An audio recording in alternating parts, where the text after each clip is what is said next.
Thank you so much.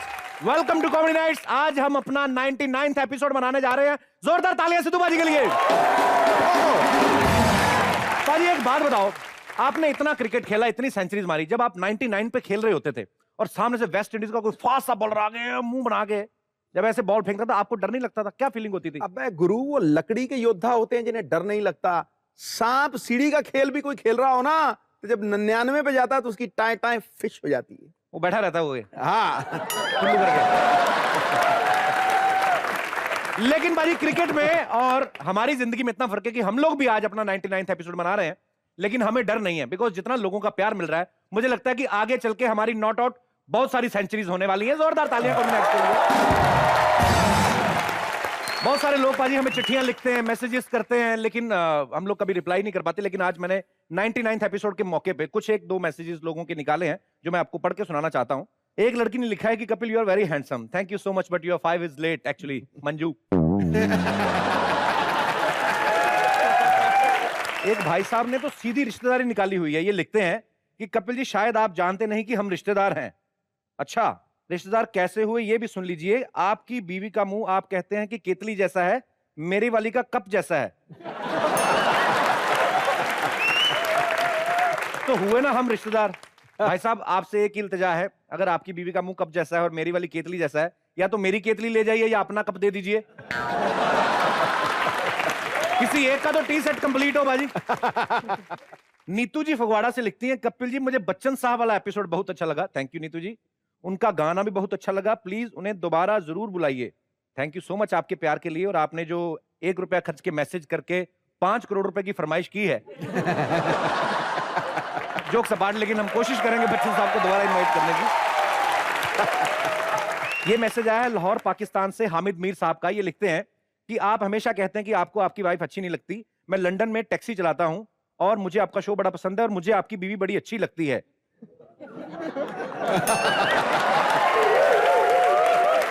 और भाई साहब, आप टैक्सी चलाते हैं, आपको तो मेरी बीवी अच्छी लगेगी, उसका खुद का मुंह जो ऑटो जैसा है। तो आप मेरी बीवी को मुझे हैंडल करने दीजिए। शुक्रिया आपके प्यार का, थैंक यू सो मच। अच्छा पाजी, जितना लोग इस शो को प्यार करते हैं, हमें भी चाहिए ना कि अच्छे अच्छे एपिसोड दे। और मेरी दादी देख लो आप, जब देखो टुन होके पड़ी रहती है। लेकिन हमने पाजी एक प्लान बनाया है। क्या? उसकी शराब छुड़ाएंगे, देखना। उसके बाद अगर पी गई, मेरा नाम बदल देना। आपने कभी जिंदा आदमी को स्वर्ग या नर्क जाते हुए देखा है? हाँ। आज देखेंगे आप, अभी लो।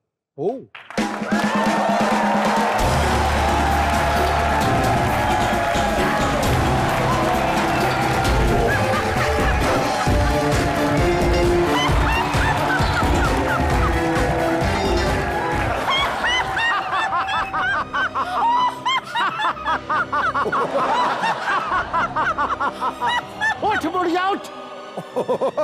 उठ, तेरे कर्मों का लेखा जोखा करने का वक्त आ गया। नरकों में आ गए। उठ।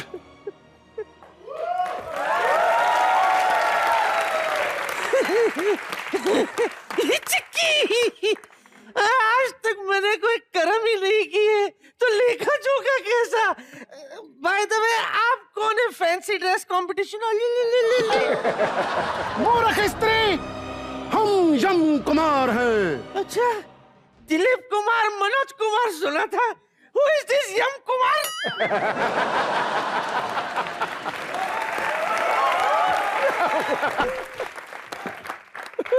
हम लोगों को उठाते हैं। बहुत अच्छा काम करते हो। मेरी बात सुनो, मेरा पोता ना बिट्टू, उसको रोज सुबह 7 बजे उठा दिया करो। सच्ची कह रही हूँ, मोया दोपहर के 1 बजे तक सोता रहता है, उसके बाद कहता है आधा दिन तो निकल गया, अब काम पे क्या जाओ, पापा जी का टुल्लू। अच्छा, आ गई दादी। युद्ध टपनी स्वास्थ्य कुटनी भूरवा भूरवा स्वाहा स्वाहा शकीरा शकीरा रेहाना रेहाना। कौन है ये लेडी, जरा ये तो बताना। I am Mrs Yam Kumari, ladies का डिपार्टमेंट मेरा है। और इसने संस्कृत में बोला है कि तुम्हें धरती से उठाकर हम ले आए हैं। अच्छा, धरती से उठा के मर चुकी हूँ। भूरवा स्वाहा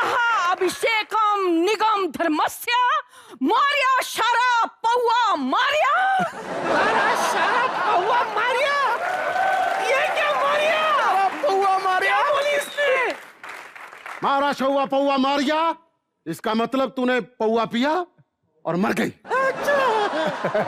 गंभीर, गौतम गंभीर। क्या मतलब?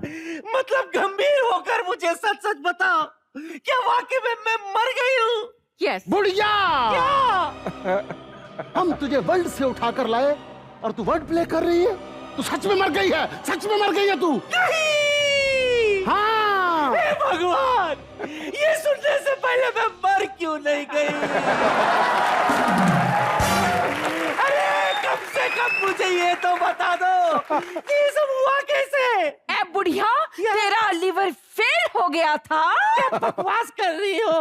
15 साल से बिट्टू फेल हो रहा है, तब भी मैं नहीं मरी, तो लीवर क्या चीज है? मैं तो कहती हूँ मेरा फिर से चेकअप कराओ। Please try to understand. जब तक मैं अपने पड़ पोते का मुंह नहीं देख लेती ना, मैं मर नहीं सकती।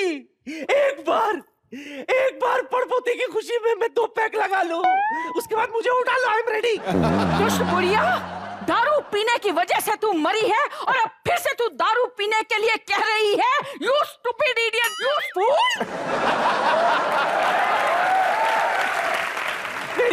मैं हाथ जोड़ती हूँ, मुझे प्लीज नीचे भेज दो। ये बुढ़िया तुम लोगों के आगे रहम की दुआ मांगती है, ज्यादा नहीं कर सकती। मांगती है। ये फैमिली ऊपर हो या नीचे, मांगने से बात नहीं आती। मैंने कहा जी डार्लिंग। जी जी स्वीट हार्ट। मित्र गुप्त को बुलाइए, वही करेंगे इसका हिसाब। ठीक है। ना अद, ना अक, ना होशियार। अब आते हैं मित्र गुप्त।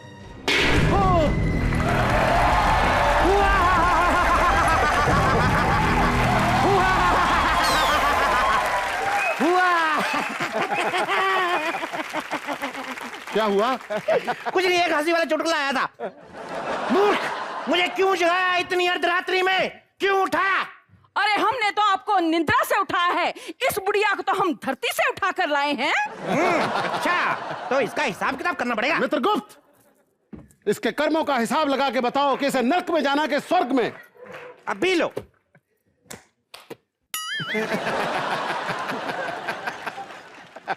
जब तक वाईफाई कनेक्ट नहीं हो रहा, हे नश्वर बुढ़िया, तुम बताओ तुम पृथ्वी पे क्या करती थी? मैं सोशल वर्कर हूँ, सोशल सर्विस करती हूँ, मगर मतलब लोगों को मरने से बचाती हूँ। ये झूठ बोल रही है, ये बहुत दारू पिया करती थी, इसीलिए मेरा यम्मू डार्लिंग इसे उठा लाया।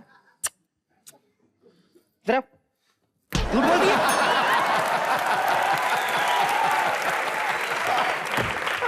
दारू पीती है, बोल दिया सोशल वर्क करती हूँ, झूठ बोल दिया। मैं समझाती हूँ सर, दरअसल क्या है ना, धरती पर लोग इतनी शराब पीते कि अपनी घर बर्बाद कर देते हैं। मैंने भी वचन लिए कि मैं शराब पी पी कर शराब खत्म कर दूंगी, ताकि किसी का घर बर्बाद ही ना हो। अच्छा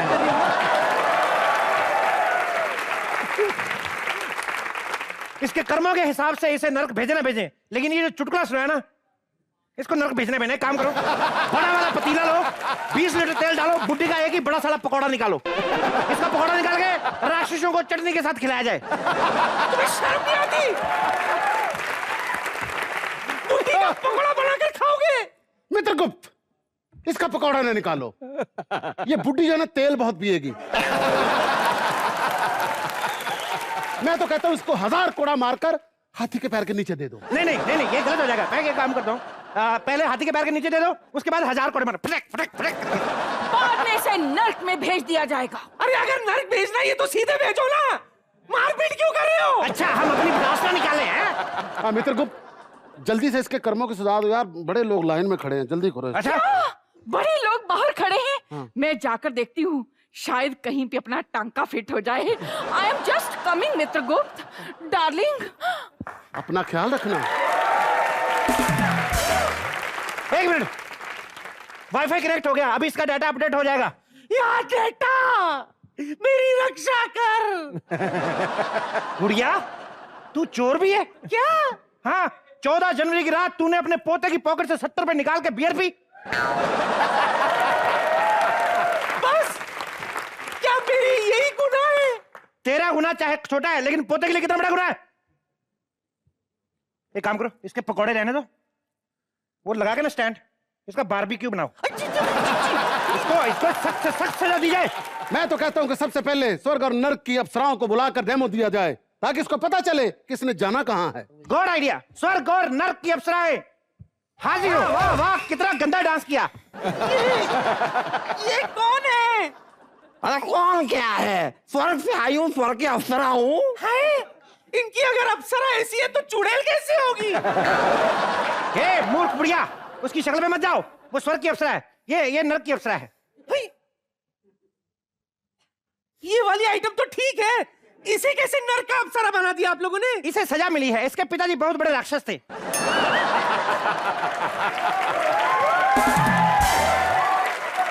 पता नहीं क्यों मुझे ऐसे लग रहा है जैसे मैं जान पहचान वालों के बीच में हूँ। वो इसलिए शरीर अमर होता है और आत्मा बदलती रहती है। नहीं, आपसे गलत फहमी हो गई है।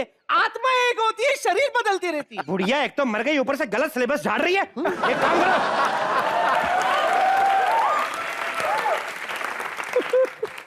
कोड़े 2000 कर दो, हाथी 3 कर दो। एक मिनट।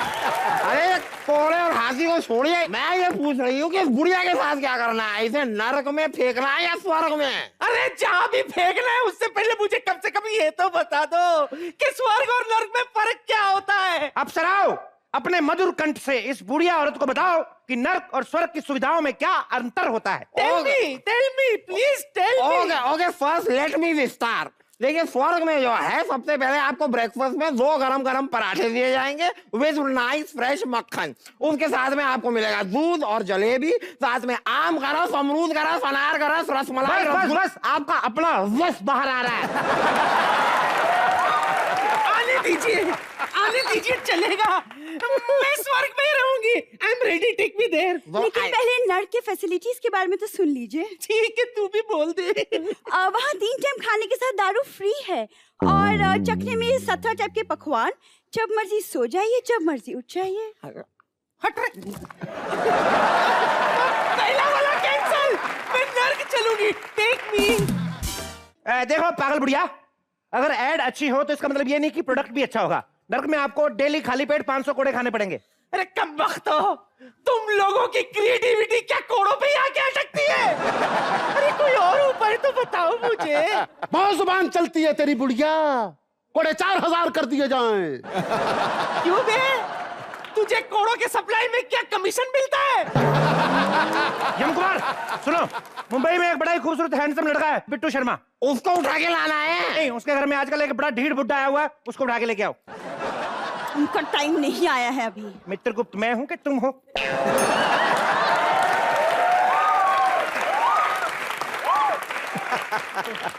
मित्रगुप्त, क्या है? वो बुड्ढा बहुत ढीठ और बेशर्म है, जल्दी आएगा नहीं। अरे तो मुझे साथ में लेके चलिए, ऐसे ठुमके मार के मार दूंगी उसे।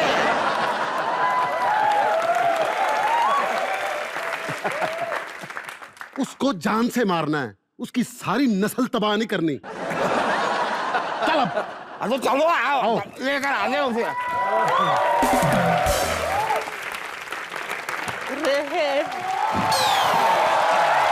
भाई, यहाँ से मच्छर मारने वाली गाड़ी गई है क्या? बड़ा धुआं रखा है यहाँ पे। हाय, ये फटीचर तो मेरी बहू का बाप है। यम कुमार, इसे बड़ी जल्दी ले आया। जो ज्यादा पापी होते हैं उसे हम बुलेट ट्रेन से मंगवाते हैं। क्या मैं मर चुका हूँ? हाँ। और ये दादी भी मर चुकी है? हाँ, यू बोथ आर डेड। लेकिन मैं मर कैसे गया? ना तो मुझे कहीं दर्द हुआ, ना मेरे को कहीं गैस हुई, ऐसे कैसे मर गया? देखो, जैसे कुछ लोग कॉलेज नहीं जा सकते, वो हाँ। कॉरेस्पॉन्डेंट बीए करते हैं, तो वैसे ही हम कुछ लोगों को कॉरेस्पॉन्डेंट डेथ देते हैं विदाउट पेन। अच्छा। हे भगवान!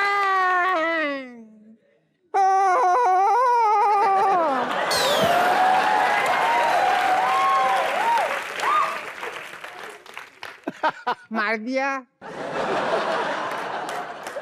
इन्फॉर्म तो करना चाहिए था। अरे भाई, इंसान के कोई सपने होते हैं, मेरा आखिरी सपना तो रह गया। क्या सपने थे आपके? अरे सपने थे नहीं, बस एक ही सपना था क्या? कि मेरे दामाद के हाथ में मैं कम से कम उसका कमाया हुआ एक नोट तो देखूं। 10 रुपए का नोट देखते ही हैरानी से मैं वैसे ही मर जाता। मिस्टर गुप्त, एक्सक्यूज मी, एक बात कहूँ आपसे। क्या? मुझे अपने मरने का इतना दुख नहीं है जितनी खुशी इसके मरने की है। अच्छा हो गया, मर गया मरदूद। अब मेरी एक ख्वाहिश तो पूरी कर दो। क्या? आप मुझे सिर्फ इतना बता दो कि आप इसे स्वर्ग में भेज रहे हो या नर्क में? क्यों? क्योंकि अगर ये स्वर्ग जा रहा है तो मैं नर्क में ही ठीक हूँ। हाँ हाँ, अब मेरे को स्वर्ग ही बेटर है। स्वर्ग ही दे दो, क्योंकि नरक में तो मैं इनके घर पे रह के आऊँ ना अभी एक हफ्ता। आपका नरक स्वर्ग जो भी हो, इनके घर से तो बेटर ही होगा। नमक हराम कहीं का। ए बुढ़िया, तुम्हारी कोई आखिरी इच्छा है? 1 मिनट। क्या? आखिरी इच्छा तो मैंने फिल्मों में देखा है, मरने से पहले पूछी जाती है, और अब कैसे? मरने के बाद कैसे? हमारा अपना आइडिया है, तेरे को क्या लेना देना? मेरी आखिरी इच्छा है कि कोड़े मारने से पहले मेरी पीठ पे तकिया बांध दिया जाए। बुढ़िया चलाकी मारती है, हैं? ये चलाकी मारती है। हट, तेरी कोई आखिरी इच्छा? मैं बुढ़िया की तरह चलाकी नहीं मारता। एक काम करो, तकिया मत बांधो, बुढ़िया को मेरे पीछे बांध दो। फर्स्ट इच्छा कैंसल।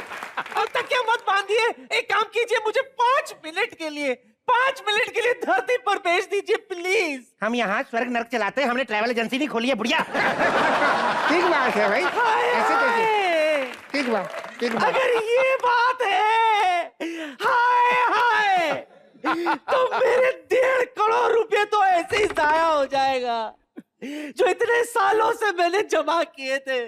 क्या इसके पास 1.5 करोड़ रुपए हैं? 1.5 करोड़? 150 करोड़ रुपए हैं। ये देखो, गांव बसानी भिखारी पहले आ गए। पोता जब नीचे है तो उसको क्यों नहीं दिया तुमने? तुम्हारे जब समझी नीचे है तो उसको भी बताना चाहिए। थप्पड़ मारूंगा तेरे बकवास करते हैं। अब तो वो किसी को नहीं मिलेगा। वो इसलिए क्योंकि वो पैसे मैंने किचन में छुपाए थे। वो इसलिए छुपाए हैं कि किसी को नहीं मिलने वाला। 1 मिनट, हट जाओ। Hey, ladies!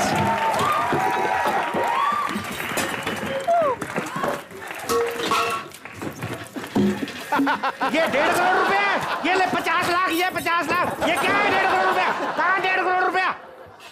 पता है मुझे 1.5 करोड़ रुपए है नहीं। कमीना कहीं का मुझे उल्लू बना रहा था। हाँ? बिट्टू शर्मा, ये मत भूल कि तूने मुझे पैदा नहीं किया, मैंने तेरे बाप को पैदा किया, समझा?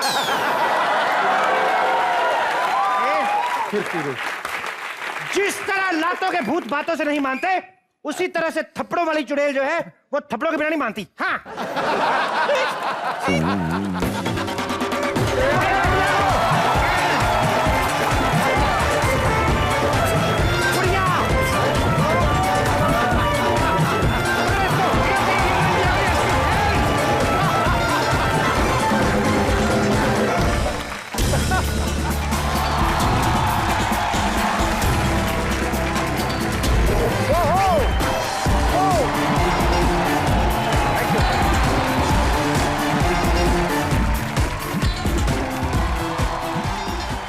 Welcome to comedy nights. बाजी, हाँ जी, कहते हैं कि अगर इंसान में सच्ची लगन हो तो वो कामयाब हो ही जाता है, कायनात और जीत अगर जाती है। सच्ची लगन के साथ साथ टैलेंट भी हो तो फिर तो सोने पे सुहागे वाली बात है। हाय हाय। बाजी, आज हमारी मैगजीन के इंटरव्यू के लिए जो शख्स आने वाले हैं, उन्होंने अपनी लगन और टैलेंट के दम पे वो बुलंदियां हासिल की हैं जहां पे पहुंच पाना हर किसी की बात नहीं है। So please welcome one of the finest actor of our film industry, mister Anupam Kher. Anupam sir, आपका बहुत बहुत स्वागत है कॉमेडी नाइट्स में। Sir thank you Kapil, thank you very much. बहुत दिनों से आना चाहता था मैं भी। सर, हम भी बहुत दिनों से आपका इंतजार कर रहे थे, लेकिन आप अपने शो में बिजी थे। जी। सिद्धू भाजी, आप हमेशा कहते थे ना, ओए गुरु ओए गुरु। सो मेरे आज गुरु आए एक्चुअली, क्योंकि जिन्होंने फिल्म फेयर में कॉमिक एक्टर के तौर पे 5 बार फिल्म फेयर जो है हासिल किया, तो मेरे तो ये गुरु हैं। जोरदार ताली अनुपम सर के लिए। ओ गुरु, भाग्य फिल्मी दुनिया में सबका देर सवेर बनता है जी। कोई यहां अनमोल हीरा तो कोई राख का ढेर बनता है, और जिसने जीते हों अपने हुनर से कामयाबी के आसमां, जमाने में वही अजीम फनकार अनुपम खेर बनता। अरे क्या बात है। इसमें कोई शक नहीं है बाजी, बिल्कुल सही फरमाया आपने। अनुपम सर कैसे हैं आप? सेंसेशनल। सेंसेशनल। हालांकि ये सवाल ही मेरा पूछना गलत था, क्योंकि मैं जब से देख रहा हूं अनुपम सर को 30 साल से बिल्कुल वैसे के वैसे ही हैं। अरे आपका मतलब जब मैं 25 साल का तब भी 55 का लगता था? ये क्या बात हुई? नहीं सर, मेरा कहने का मतलब कि आप आज भी 25 के लगते हैं। नहीं, ये गलत बात नहीं है। ऊपर की खेती उड़ी है। अनुपम सर, आपने फिल्म इंडस्ट्री में अपनी शुरुआत जो थी वो सारांश फिल्म से की थी जी। तो शिमला से जब आप एक्टर बनने के लिए निकले और सारांश में नोटिस किए जाने तक बीच का सफर कैसा रहा सर? बहुत लंबा, क्योंकि 19 साल की उम्र में मेरे बाल झड़ने शुरू हो गए थे जी। और फिर मैंने ड्रामा स्कूल चंडीगढ़ से कोर्स किया, फिर 3 साल का दिल्ली में कोर्स किया नेशनल स्कूल ऑफ ड्रामा से, फिर मैं लखनऊ पढ़ाने गया। अच्छा। वहां तक तो ठीक था क्योंकि पढ़ाई करता जा रहा था। फिर मैं 3 जून 1981 को मैं बॉम्बे में आया। अच्छा जी। तो ये तो बड़ी डिग्निफाइड सेक्सी लुक है, पर जब आदमी नया नया गंजा होता है तो आधे बाल यहां से जाते हैं, आधे बाल यहां से जाते हैं, और मैं बहुत पतला था। I was so thin that I could see through a keyhole with both my eyes. तो यहाँ काम ही नहीं मिलता था। लोगों को आदत थी बालों वाला हीरो चाहिए, जिसके और एक्टिंग हो, ये एक्टिंग आती ना हो तो चलेगा लेकिन बाल जरूर होने चाहिए। तो ये 3 साल ऐसे निकले। 3 साल मतलब बहुत होते हैं। ओके। किसी ने कहा कि विग लगा के घूमा करो, किसी ने कहा कि फोटो अच्छे खिंचाओ, और मुझे यहाँ याद है मैं एक सोहनलाल कंवर जी करके एक डायरेक्टर थे। ओके। तो उन्होंने मुझे 3 महीने के बाद बुलाया कि आज मेरे ऑफिस में आ जाओ। तो मैं अपने फोटोग्राफ्स लेकर ऐसे शर्ट्स में डालता था और बारिश पड़ती थी तो ऐसे चल के जाता था। तो थिएटर के फोटोग्राफ थे मेरे पास। तो फाइनली मुझे सोहनलाल कंवर जी वो किसी के साथ बैठे थे और बार बार अपने फोटो उनको दिखा रहे थे, मैं देख रही थी, और बार बार अपने मेरे फोटो देखकर साथ वाले को कह रहे थे, राम केलकर करके राइटर थे, अच्छा अरे देखो जी, अरे देखो जी बाजी, अरे एक्सप्रेशन देखो। तो मैंने कहा यहां से तो मैं मेन रोल लेके निकला ही निकला। उसके बाद बोलते हैं तू तो ठीक है, जो तो तेरे पीछे लड़का खड़ा ये कौन है? मैंने कहा जी ये मर गया लास्ट महीने।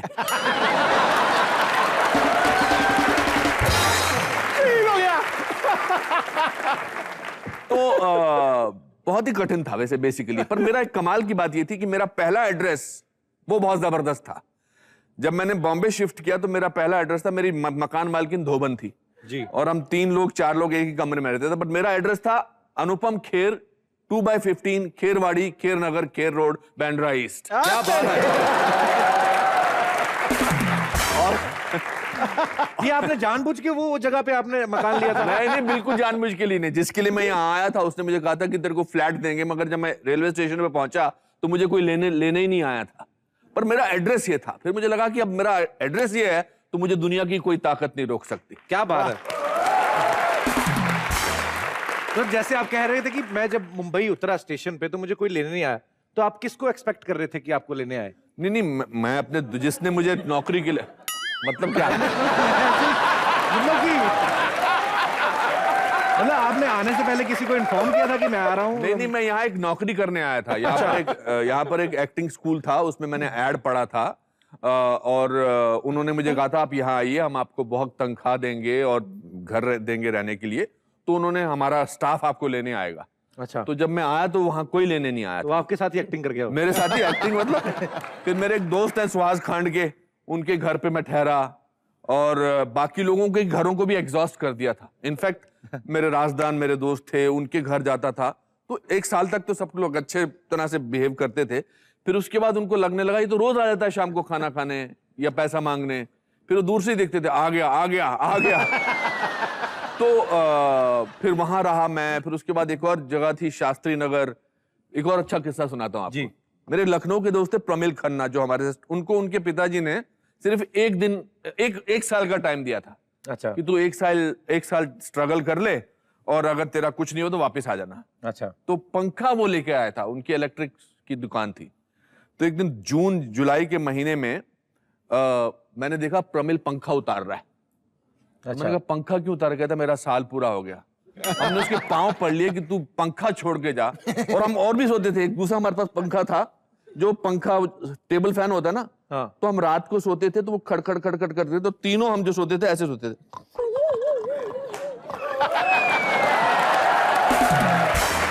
प्रैक्टिस हो गई। आई थिंक ये किस्से याद रखने से आपकी जिंदगी के जो दुख हैं, जो गम हैं, जी थोड़े कम हो जाते हैं। जी जी बिल्कुल। ऊपर टेरेस पे सोते थे तो बारिश आ जाती थी, तो सीढ़ी पे सोते थे, तो सीढ़ी पे ऐसे करके सोना सीख लिया था। मतलब वर्सेटाइल शुरू से रहे हैं आप? बचपन से। अच्छा सर, आजकल तो इतने सारे चैनल्स हो गए हैं, रियलिटी शोज हो गए हैं, बड़े सारे लोगों को मौका मिल जाता है कि आप जाके अपना ऑडिशन दे दीजिए या किसी रियलिटी शो में पार्टिसिपेट कर लीजिए। उस समय आपके लिए बहुत ज्यादा डिफिकल्ट था सर, और हमने कहीं पे ये भी सुना है, आपके इंटरव्यू में सुना था कि सारांश फिल्म में जब आपने वो फादर का किरदार निभाया था, उस समय अनुपम खेर सर की उम्र सिर्फ 28 साल थी जी। तो 65 साल के आदमी का किरदार निभाया, लेकिन वो फिल्म पहले आपको दे दी गई, बाद में कुछ फिर गड़बड़ हो गया था, कुछ तो हुआ वो था। बड़ा लेजेंडरी किस्सा है कि भट्ट साहब ने मुझे वो फिल्म दे दी जी। मैंने 6 महीने उस पर काम भी किया, और फिर मुझे 10 दिन पहले शूटिंग हमारी शुरू होनी थी 1 जून 1984 को। ओके। और 20 दिसंबर 1983 को मेरे एक दोस्त ने फोन पर बोला कि मैंने सुना है तू वो रोल नहीं कर रहा है। अच्छा। तो मैंने कहा ऐसा कैसे? तो मैंने भट्ट साहब को फोन लगाया, मैंने कहा भट्ट साहब मैंने सुना कि वो रोल संजीव कुमार कर रहे हैं। जी। तो भट्ट साहब ने बड़े कैजुअली बोला, हाँ यार वो राजश्री प्रोडक्शन वाले जो हैं वो किसी एस्टेब्लिश एक्टर को चाहते हैं, तो तुम न्यू कमर है, तुम दूसरे बुढ़े का रोल कर लेना। अच्छा। फिर मैंने सोचा यार मैंने 3 साल मैंने यहाँ गुजारे, मैंने सड़कों की खाक छानी, मैं रेलवे प्लेटफॉर्म पे सोया, बीच पर सोता था मैं। अगर ये आदमी मेरे साथ धोखा कर सकता है तो मुझे इस शहर में रहना ही नहीं। अच्छा। मैं वापस चला जाऊंगा शिमला या कहीं जहां मैं टीचर बन जाऊंगा। पर मैंने सारा सामान पैक कर लिया अपना, सिद्धू साहब। और फिर मुझे लगा कि मैं एक बार जाने से पहले भट्ट साहब को बोल दूं कि आप हैं क्या। अच्छा। तो मैं टैक्सी लेकर सारा सामान अपना रख कर गया और ऊपर उनके घर पर गया, और मैंने उनसे कहा कि आपने वाकई संजीव कुमार साहब को लेने की सोच ली है? तो उन्होंने कहा हाँ, क्या है कि सेलेबल एक्टर है, तुम अभी नए न्यू कमर हो। मैंने कहा मैं तो 6 महीने से आपके इस रोल पर काम कर रहा हूं। और फिर मेरा जो है धैर्य का बांध टूट गया। फिर मैंने उनको गालियां दी, मतलब वो मैं टेलीविजन पे नहीं बोल सकता, मतलब ऐसी गालियां उनको नहीं। मैंने कहा मैं आपको श्राप देता हूं, मैं एक ब्राह्मण हूं, आपको मेरा श्राप लगेगा।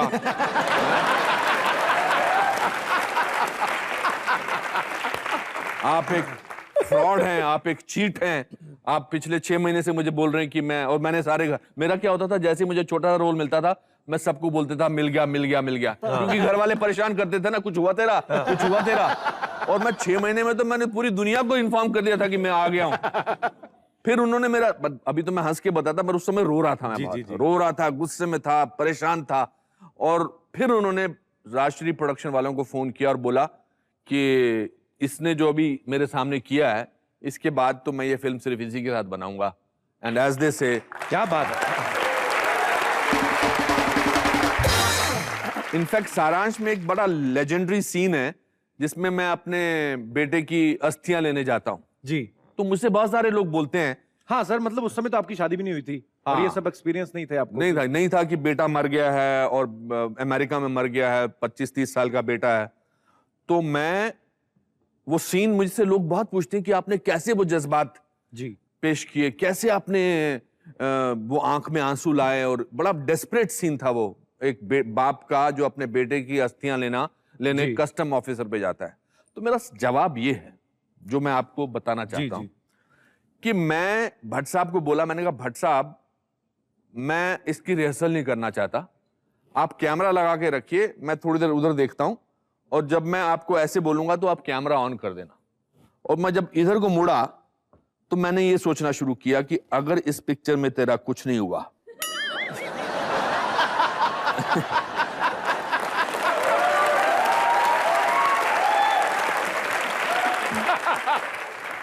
अगर इस पिक्चर में तेरा कुछ नहीं हुआ, अगर तेरे को इस पिक्चर से निकलते निकलते वापस बच गया तो तुझे वापस शिमला रहना पड़ेगा, तू बर्बाद हो जाएगा, तेरी सारी ट्रेनिंग। टीवी लेने नहीं आया हूं मैं, अपने मरे हुए बेटे की अस्थियां लेने आया हूं मैं। तो सारे जज्बात निकला। क्या बात है सर। ये जो एक्टर बनना चाहते हैं, जो इंडस्ट्री में स्ट्रगल कर रहे हैं, ये उनके लिए एक सम टिप्स हैं कि मिसाल अगर आपको इमोशनल होना है तो ऐसी चीजें सोचो भाई, अगर कुछ नहीं हुआ तो बेड़ा ही गर्क हो जाएगा, हो जाओ इमोशनल जितना हो सकते हो, ऐसा सीन करना हो तो। Thank you so much sir, ये हमें हमारे साथ शेयर करने के लिए। अच्छा वैसे अनुपम सर, आपको पर्सनली किस चीज को ज्यादा एंजॉय करते हैं? आप कोई कैरेक्टर करने में या कॉमिक रोल करने में या विलेन का किरदार करने में? कपिल, मुझे जर्नी बड़ी अच्छी लगती है। मुझे रोज सुबह उठकर मेकअप करना, शूटिंग पे आना, प्रोग्राम्स में आना, ये अपने आप में इतनी उपलब्धि है। बट ऑफ कोर्स कॉमेडी करना, लोगों को हंसाना सबसे बड़ा अच्छा लगता है। आजकल के जमाने में लोगों को हंसने का मौका कम मिलता है, तो इसलिए आप इतना अच्छा काम कर रहे हो पिछले इतने महीनों से कि आपने लोगों की जिंदगी में एक इतनी बहार लेकर आए हो, जिसके लिए हैट्स ऑफ टू यू। अरे thank you sir, thank you so much. तो सर के साथ हम ढेर सारी बातें करेंगे। सर आप प्लीज यहाँ पे विराजमान हो जाइए। जोरदार ताली अनुपम सर के लिए।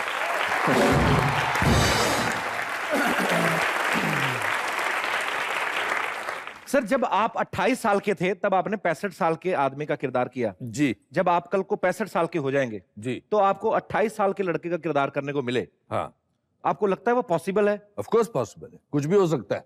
कुछ भी हो सकता है। और अनुपम सर जैसे एक्टर हो फिर तो हो ही सकता है। और आजकल की दुनिया में तो सब कुछ पॉसिबल है। आजकल बहुत सारे हीरो जो हैं वो अपना VFX में सब निकाल देते हैं ना, झुर्रियां बुरियां जितनी भी। तो मेरे झुर्रियां आने में भी 50 साल बाकी हैं यार।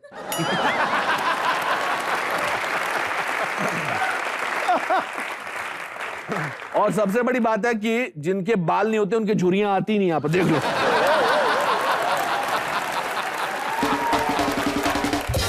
मैंने तो बॉल्ड वालों की एक वो भी लिखी है, नेशनल एंथम। जैसे आपने इतने सारे यादगारी कैरेक्टर्स किए हैं, मुझे कई साल तक यही लगता रहा कि इनका नाम डॉक्टर डैंग है, क्योंकि मन में बैठ जाती ना चीजें, आप इतनी कन्विक्शन के साथ उस कैरेक्टर को करते हो। लेकिन सर उस फिल्म में आपके सामने दिलीप साहब जैसे लेजेंड भी थे, तो जब आपको ये रोल ऑफर हुआ तो आपकी मनोदशा क्या थी? आपको खुशी हुई या आपको डर भी था कि नहीं यार दिलीप साहब इतने मंजे हुए एक्टर हैं, पुराने एक्टर हैं? दिलीप साहब के साथ मुझे काम करने का मौका मिला था, मैं तो पागल हो गया था। मैं तो खुशी के मारे मैंने लगा था, तो जब पहला सीन था जिसमें वो थप्पड़ मारने वाला सीन था, तो मैं दिलीप साहब को ही देखता जा रहा था।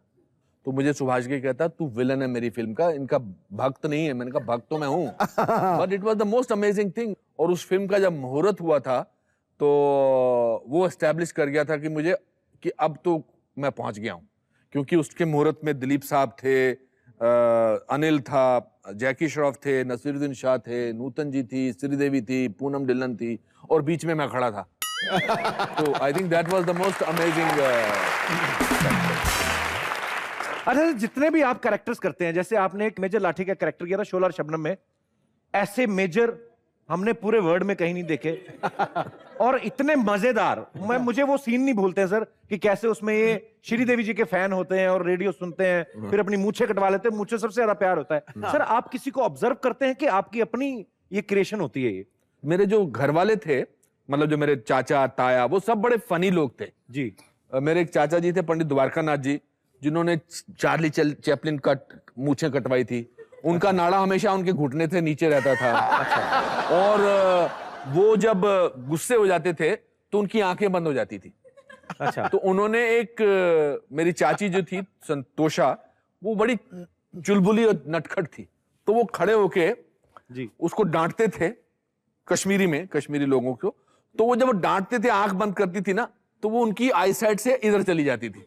अच्छा। तो उनका क्या होता था, कुछ गई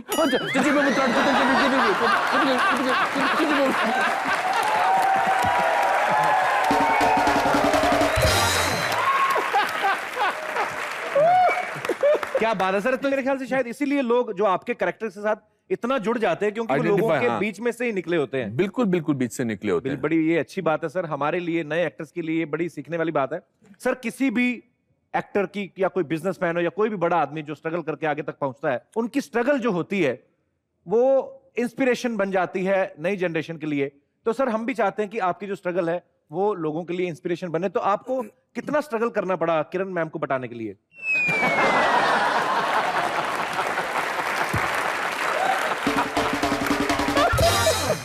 मेरी वो दोस्त थी बहुत अच्छी। अच्छा जी। जब मैं चंडीगढ़ गया था तो वो तो आपने दोस्ती की आड़ में ये सब किया? नहीं बहुत साल लग गए। अच्छा। बहुत साल लगे बीच में, बहुत साल हो गए, बट हमारी दोस्ती बरकरार रही। अभी जो भी कुछ होता रहता है, झगड़े वगड़े जो भी होते हैं, मगर दोस्ती बरकरार है। उनको पढ़ाना इतना आसान नहीं था। बहुत सारे, वो तो सतीश कौशिक एक प्ले में काम कर रहे थे तो उनकी पथरी हो गई, तो वो पथरी, वो उससे वजह फिर मैं उस प्ले में आ गया। तो भी आज भी बोलते हैं कि अगर मेरी पथरी ना होती ना तो आज मैं तेरी जगह होता। मैं वो क्लिप दिखाना चाहता हूं आपको, वो जरा थोड़ा प्लीज प्ले कीजिएगा, जरा थोड़ी पुरानी यादें ताजा करते हैं। अनुपम जी, आपको पहली बार कहां मिले थे, मैं जानना चाहता हूं।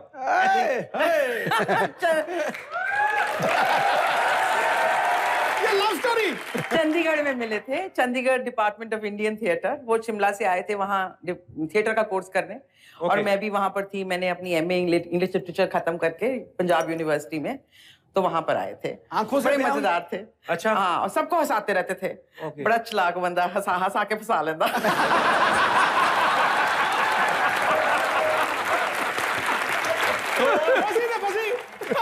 बेसिकली अनुपम जी शिमला से आए थे, तो शिमला में ज्यादातर मौसम ठंडा रहता है, इनको देख के ही उनका काम खराब हुआ होगा।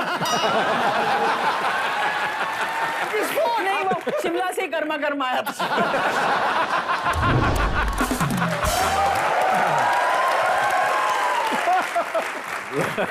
मैं सोचता हूँ कि अनुपम सर जहां पे बैठते हैं माहौल को अपने रंग में बदल देते हैं।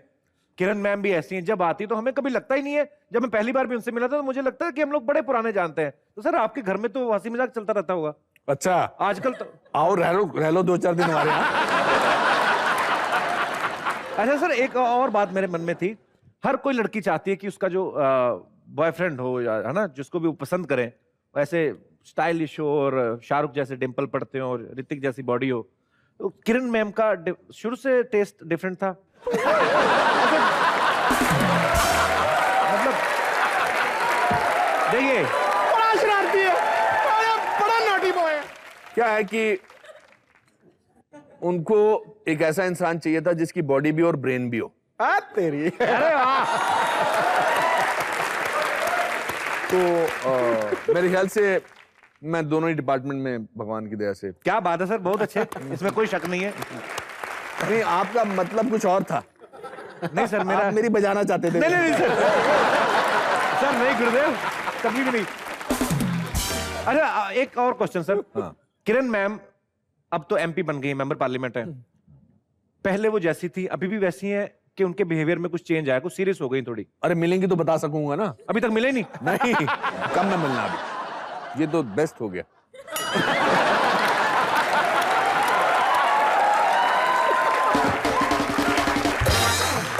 ये अच्छा है, अनुपम सर ने अपनी टेंशन मोदी साहब पे डाल दी। सिद्धू भाजी, अनुपम सर जैसे गिफ्टेड एक्टर बहुत कम होते हैं। शायद इसी कमी को पूरा करने के लिए इन्होंने एक एक्टिंग स्कूल भी खोला है, एन एक्टर परपेज। सो सर, वहां पे किस किस्म की ट्रेनिंग दी जाती है? क्योंकि बीइंग एक्टर में मेरे को भी बड़ा कुछ मैं जानना चाहता हूँ, सीखना चाहता हूँ। मुझे लगता है कि हर इंसान में, या हर इंसान जो झूठ बोलता है, एक्टिंग कर सकता है। ओके। एंड मेरे हिसाब से ऐसा लगता है कि there is an actor in everybody, तो we can bring out the actor in you. क्या बात है, ये सही बात है। अरे एक अनुपम सर सामने आते, एक लाइव डेमो हो जाए सर, क्योंकि मैं आपको एक लाइन देता हूं सर। हाँ। लाइन ये है, आपको अलग मूड में बोलनी है। लाइन ये है कि तुम बारिश में भीग जाती हो हाँ। और भी ज्यादा सेक्सी लगती हो। अब इस लाइन को आपने दुखी होके बोलना है सर। अच्छा।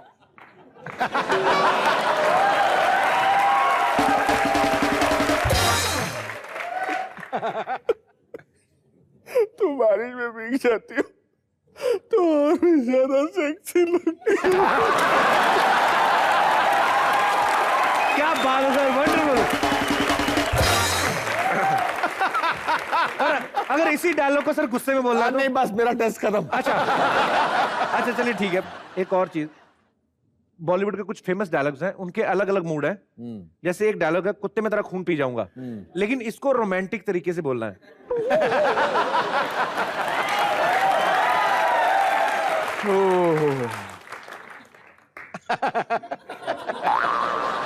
कुत्ते कुत्ते मैं तेरा खून पी जाऊं।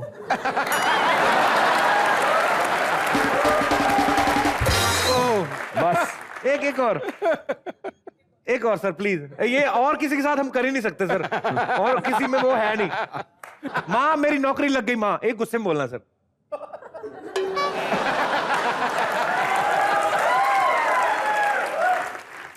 क्या कर रहे हो यार तुम?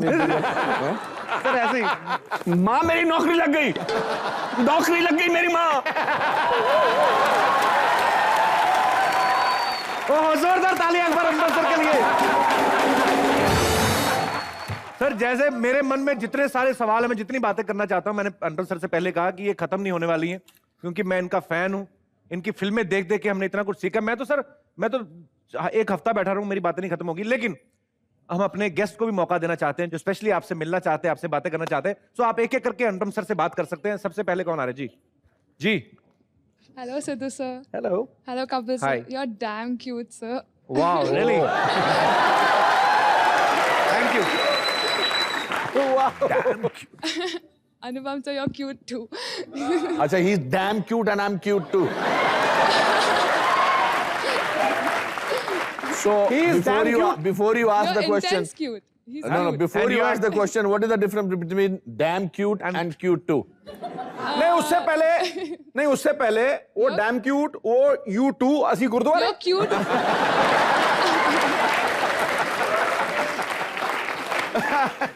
Yes, tell me.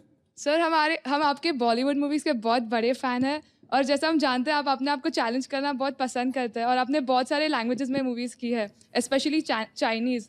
उस मूवी के रिलेटेड आपके पास कोई एक्सपीरियंस है शेयर करने के लिए? चाइनीज मूवी भी की है सर आपने? एंगली साहब की फिल्म की थी, एंगली जिन्होंने लाइफ ऑफ पाई बनाई थी, ब्रोकबैक माउंटेन बनाई थी, उनकी मैंने एक फिल्म की थी लस्ट कॉशन। पर मुझे उस फिल्म में चाइनीज नहीं बोलनी थी। I was playing an Indian merchant.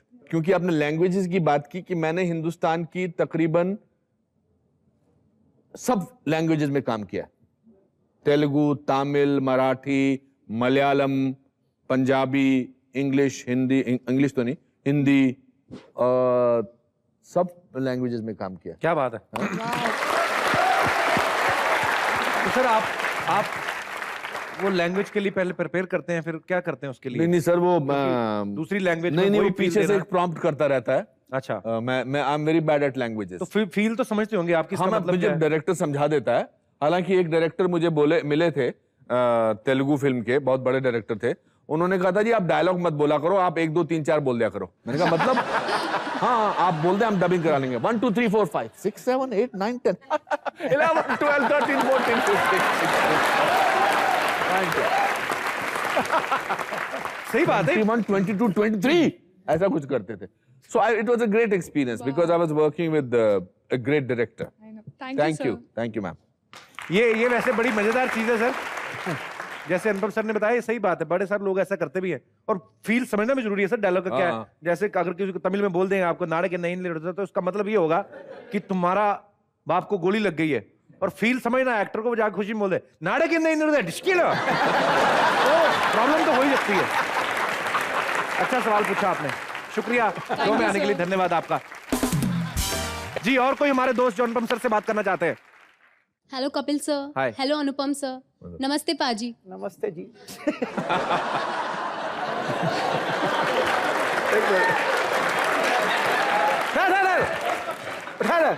पाजी का मतलब क्या होता है? तो फिर ठुनठुना बोला है तुमने?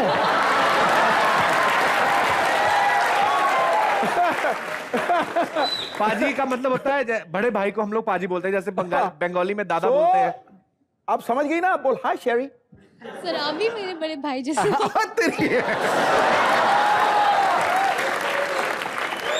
जी क्या नाम है आपका? सर मेरा नाम प्रियंका है। जी पूछिए।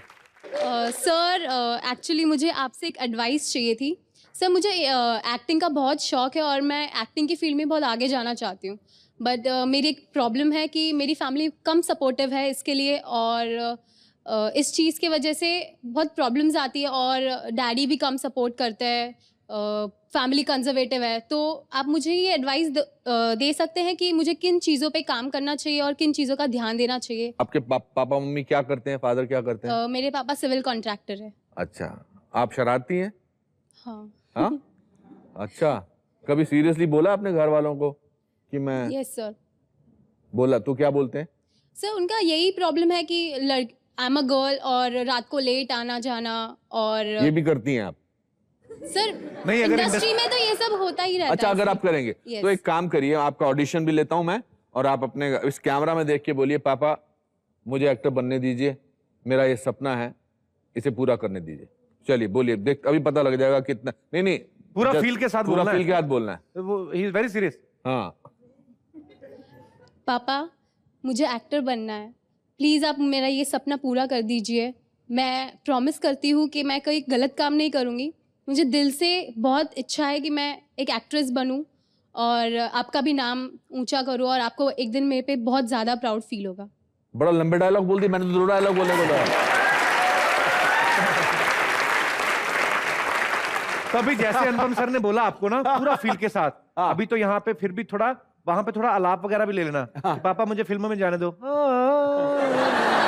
थोड़ा भगवान आपके सारे सपने पूरे करे, लगे रहिए शिद्दत के साथ, Thank पापा you, को sir. कन्विंस करिए, और उससे ज्यादा बड़ी बात है अपने आप को कन्विंस करिए। जब आप अपने आप को कन्विंस कर लेंगी, पापा अपने आप हो जाएंगे। Good luck for your future. Thank you sir. और कोई हमारे दोस्त जो अनुपम सर से बात करना चाहते हैं? अरे नहीं, अब कपिल जी सर। मैं सिर्फ आपसे थोड़ा मिलने आया हूँ, आपकी पूरी फैमिली से मिलने आया हूँ, तो जरा फैमिली वालों से बुलवा लो, उनसे भी सवाल जवाब करता हूँ। फैमिली ढीठ है सर, छोटी तंग करेंगे आपको। अरे नहीं, तुमने इतनी देर से तंग नहीं किया तो वो क्या तंग करेंगे? वो थोड़े ज्यादा बदतमीज सर। मैं अपने दर्शकों को भी एक बात बताना चाहता हूं कि अनुपम सर आज बड़े खास मौके पे यहाँ पे आए हैं। आज हमारे शो ने 99 एपिसोड्स जो हैं वो कंप्लीट कर लिए हैं।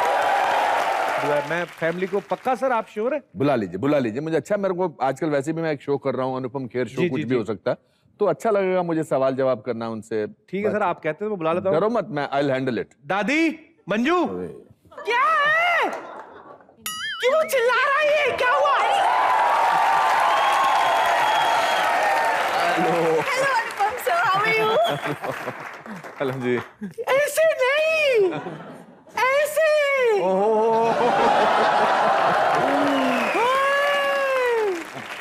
अनुभव आया है। दादी कंट्रोल। कैसे हो? मैं बहुत अच्छा, आप कैसी हैं?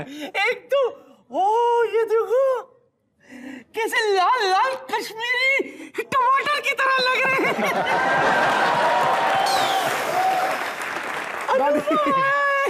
कश्मीरी सेब तो मैंने सुना था, कश्मीरी टमाटर की तरह लग रहे हो, ये मैंने पहली बार सुना। फिर ये बताओ मेरी सहेली किरण कैसी है? बहुत अच्छी है, आपको याद करती रहती है। सच? जी जी जी। दादी तेरी सहेली कैसी होगी किरण मैम? तेरी बेटी से भी 17 साल छोटी हैं वो। ऐसे अनुपम सर, मैं आपकी बहुत बड़ी फैन हूँ। आपकी जो फिल्म है ना डैडी, जब भी देखती हूँ मुझे मेरे पापा की याद आती है। अच्छा, इट्स फैंटास्टिक। थैंक यू नहीं सर, याद नहीं आती इसको, ये सोचती कि काश मेरे डैडी भी ऐसे होते। इनके आप डैडी देखिए ना आप। एक मिनट, 2 मिनट। तो इनके फादर कैसे हैं? आप खुद देख लो ना सर, अगर सिम कार्ड ऐसा तो मोबाइल कैसा होगा?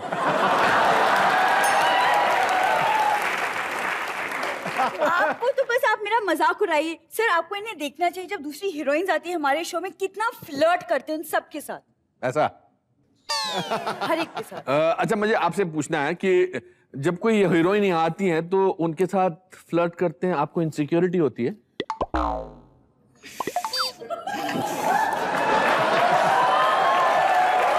सर इनसिक्योरिटी वहां पे होती है जहां पे आपके लेवल का कोई हो, तो आपको लगेगी नहीं शर्मा यार, जी? ये वो कहाँ दीपिका पादुकोण के बीच में बड़े बड़े होठ लेके आ रही थी, ये कोई इनसिक्योरिटी नहीं सर। आप बैठ जाइए सर, ये इनको अच्छा, तो आप खड़े रहने- इधर आ जाइए। मैं एक बात पूछना चाहता हूँ आपसे। बैठिए, बैठिए सर, मंजू, आप। ये आपको क्यों, आप इनके होठों के पीछे पड़े? अच्छे तो होंठ हैं इनके, इतने बड़े, क्या बार बार हर एपिसोड में आप बोलते हैं बहुत बड़े होंठ हैं? नहीं सर, आप आए तो इसने अंदर किए हुए हैं ऐसे। बैठिए बैठिए। क्या बैठूं? इसी तरह ये दोनों आपस में झगड़ते रहते हैं अनुपम। इसी चक्कर में आज तक पोता पोती का मुंह देखने नहीं मिला मुझे। अंदर करती है, बाहर करती है, व्हाट इज दिस? देखिए, अगर आपने इनकी बेटी की शादी अगर आपने टाइम पे करवा देती तो आपको आपकी नाती या नाता मिल जाता। और वैसे भी सर ये कहाँ ध्यान देती है अपनी बेटी की शादी पे? इसका ध्यान तो दूसरों की पप्पियां लेने में लगा रहता है। सही कहा लगा के छापे। अभी भी मेरा ध्यान वही है। और आज तो इतना बड़ा कारपेट एरिया मिला है मुझे, पता नहीं कितने छपेंगे। दादी 1 साल में 500 पप्पियां ले चुकी, अभी तक तेरा मन नहीं भरा है क्या? अच्छा, 1 साल में मेरी 500 पप्पियां गिन रहा है, और 5 साल में वो जो एक बार भी पप्पा नहीं बना उसका क्या? अच्छा ये बताइए कि आपने किसी को पप्पी करने से छोड़ा नहीं है, मगर ऐसी कौन सी पप्पी है जो आपको आज तक याद है? एक्चुअली क्या है ना अनुपम, जिसे आइसक्रीम खाने का शौक हो ना, उससे फ्लेवर से कोई फर्क नहीं पड़ता। आप प्लीज सर बैठ बैठिए, बैठिए। आप खड़े रहिए, आपको किसने कहा? नहीं नहीं इनको नहीं, आप बैठिए प्लीज। मैं बैठूं कि नहीं? जब ये बैठ गई है चुटकी, तू बैठ जा। ऐसे कैसे बात करते हो मेहमानों के सामने? कभी तो तमीज से बात किया करो मुझसे। लो एक और चीज करके आई, मैं आपको दिखाऊं। एक क्या? इधर 2 मिनट इधर ओ, खड़ी हो 2 मिनट। देखो घर में खाने को कुछ नहीं है। 1 मिनट, ये सब चीजें क्या करवा के, ये टैटू देखो आप, ये दिखाओ जरा। अच्छा लगता है टैटू, दिखाना जरा। मेरा मतलब दिखाओ दिखाओ।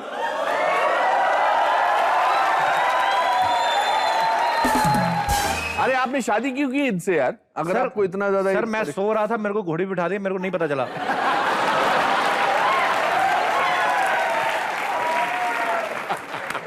अच्छा हाँ, वो तो मैंने तो देखा ही नहीं शादी से पहले, वो तो सीधा दादी फिक्स कराई। मैंने तो सीधा स्वागरात पे देखा, जब ये घूंघट उठाया मैंने समझ गया, मैंने कहा पैसे गए। और ये बड़ी अच्छी फैमिली से, इनके पिताजी जो हैं वो बहुत बड़े एक्टर हैं। हाँ। मतलब मैं आपको बता नहीं सकता सर, हॉलीवुड में बॉलीवुड में कोई इनके पिताजी जैसा है ही नहीं। जैसे गाड़ियां निकलती ना सिग्नल से, क्या एक्टिंग करते हैं गाड़ी के शीशे टका के ना।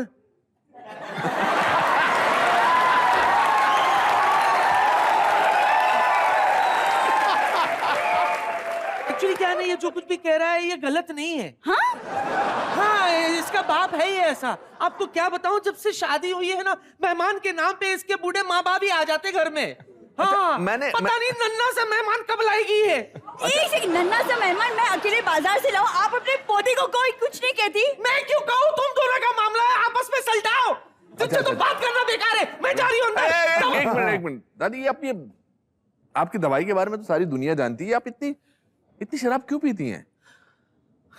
Come on, Anupam. Now the whole world knows. I don't drink because of happiness. अच्छा। I drink because of helplessness. Okay. दारू के बारे में बोल के अब इतना सा तो लगाना ही पड़ेगा। ओके। मैं आती हूँ, आप नोश फरमाएंगे? नहीं, मैं ठीक हूँ, मैं ठीक हूँ। Sure? या Shall I get it for you? No, not at all.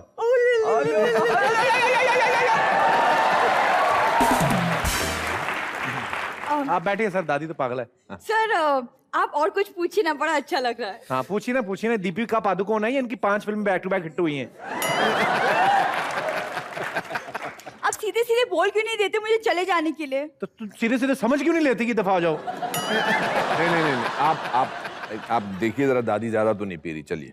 हाँ सर। हाँ, thank you, nice meeting you. Yes sir. मैंने कहा था पाजी मत बुलाओ फैमिली को। अरे नहीं यार, तुम बहुत अजीब तरीके, ऐसे नहीं बात करते यार, बीवी है तुम्हारी, ऐसी बात नहीं है।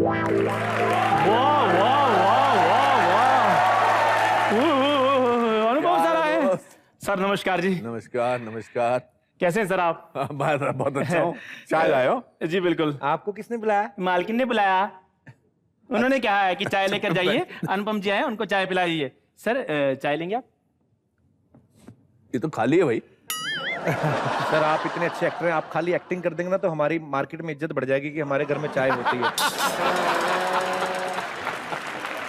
बैठो राजू, मैं आपसे बात करना चाहता हूँ। अच्छा जी। नहीं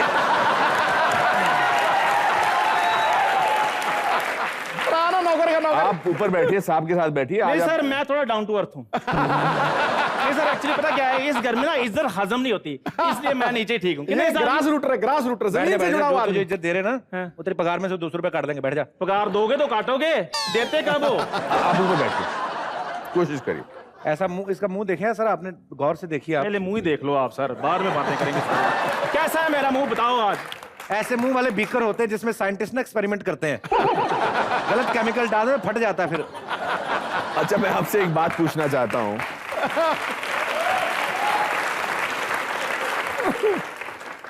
जी सर। चाय अच्छी है बाय द वे। आप इस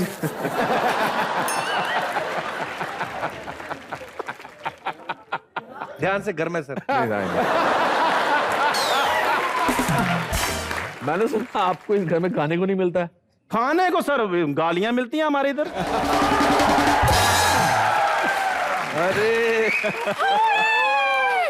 अनुपम जी कैसी हैं पिंकी जी आप? मैं कैसी हूँ? अब थोड़ी ज्यादा जवान हो गई हूँ। अच्छा पिंकी जी, हालांकि महिलाओं से पूछना नहीं चाहिए सवाल, मगर आपकी एज पूछ सकता हूँ कितनी है? 22 year old। 22 years old। Yes. अच्छा 25 साल से तो मैं आपको जानता हूँ। और ये 99th एपिसोड है आपका। जी सर, 1 साल हो गया तो कम से कम 23 साल की तो आप होंगी मेरे ख्याल से। एक्सक्यूज मी, ओके आप एक्टर हैं कि अकाउंटेंट हैं? प्यार से बात करनी चाहिए इनको मुझसे। ये तो हिसाब किताब में लग गए। I don't like this. अरे नहीं, आई एम सॉरी, ऐसा नहीं है बुआ जी, ऐसा नहीं है।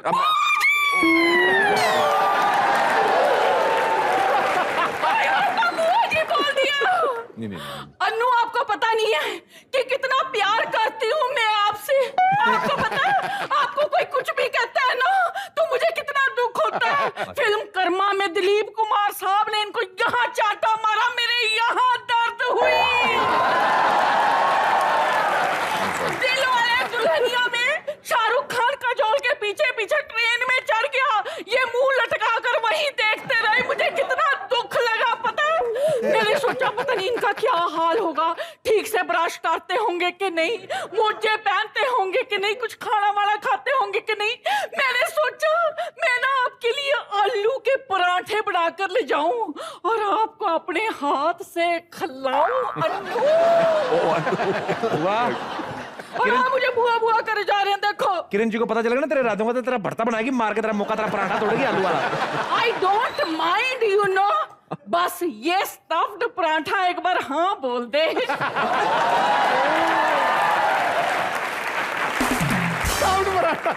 ओह माय गॉड, स्टफ पराठा! मैं तो ये देख के हैरान हूँ कि इस फैमिली के मेंबर को इतनी महंगी डिश का नाम आता है।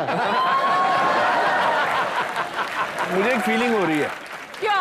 कि आप दोनों का कुछ पक रहा है। जाने दो साहब जी, जाने दो। इस घर में 40 साल से कुछ नहीं पका, अब क्या पकेगा?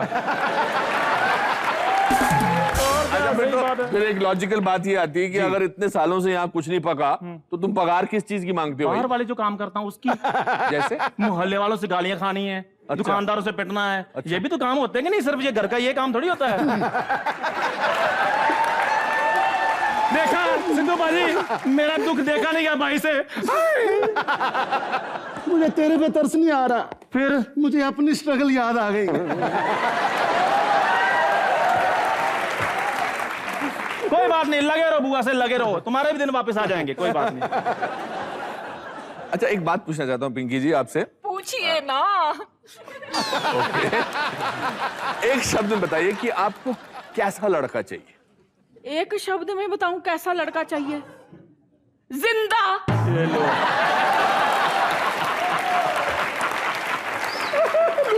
जैसा मर्जी 33 नंबर दिया। जिंदा? हाँ जी। तो मैं जिंदा भी हूँ और तकरीबन जवान भी हूँ और पैसे की कमी नहीं है। होल्ड ऑन, पकौड़े तल तल के ना तेरा मुंह गोभी के पकौड़े जैसा हो गया है। और जहाँ पे अनुपम जी खड़े हो वहां तुझे देखता कौन है? देख, मेरी तरह हॉट, सेक्सी एंड ग्लैमरस हैं और बाल भी इनका कोई सफेद नहीं हुआ। बिट्टू, क्या इनसे मेरी बात चला ले जल्दी कर। बात कुछ नहीं हो रही, लेकिन ये है कि तू बड़े रोमांस करने की कोशिश करती है ना सबके साथ। हाँ। ये है कि वो एक्टर अच्छे हैं। हाँ। कम से कम तेरे साथ रोमांस करने की एक्टिंग कर सकते हैं वो। वही करा दे। वो भी पता नहीं वो कर पाएंगे नहीं तेरे साथ। इनसे रोमांस करेंगी भाई? मुझसे ये सब कुछ नहीं देखा जाएगा। तू देख, बाद में मुझे बता देना। जा काम कर में आया इसलिए यहाँ अलग अलग भाषाओं के हैं, अलग अलग धर्मों के हैं, मगर एक चीज जो मुझे लगता है पिछले 99 एपिसोड से जो देश को एकत्रित किए हुए है वो आपका ये शो। आई थिंक इसकी जितनी तारीफ की जाए कम है। बहुत सारे लोग, मेरी माँ को ये शो सबसे ज्यादा पसंद है, और बाकी जितने भी लोग मुझे मिलते हैं, तो इसके लिए मैं आपको सलाम करता हूं, मैं आपको बहुत बहुत शुक्रिया अदा करता हूं, और भगवान करे कि आप मुझे हर 199 299 शो में मुझे बुलाएं और मैं ऐसे ही आप लोगों का जुड़ूं। बहुत अच्छा लगा मुझे आपसे। Thank you so much Anupam sir, और थैंक यू सो मच कि आप समय निकाल के कॉमेडी नाइट्स में आए। तहे दिल से शुक्रिया sir, thank you so much. Thank you. जोरदार तालियां एक बार अनुपम सर के लिए।